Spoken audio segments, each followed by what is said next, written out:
நபிமார்கள்ல தனக்குன்னு வீடு கட்டி கொள்ளாத நபி ஈசா அலைஹிஸ்ஸலாம். ஈசா அலைஹிஸ்ஸலாம் வீடு கட்டிக்கவே இல்லை. அவர் நாடோடி ஊரூரா போறது, நீங்க அல்லாஹ்வை தான் வணங்கணும், வேற எதையும் வணங்கக்கூடாது, என்னை நம்புங்கள் என்று மக்களுக்கு செய்தி சொல்றதுதான் அவருடைய வேலை. எந்த ஒரு இடத்துலயும் அவர் நிரந்தரமா வசிக்கல.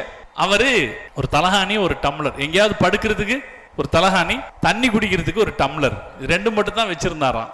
ஒரு பயணம் போகும்போது ஒரு இடத்துல ஒரு ஆளு கையை தலைக்கு கொடுத்துட்டு படுத்திருந்தாராம்.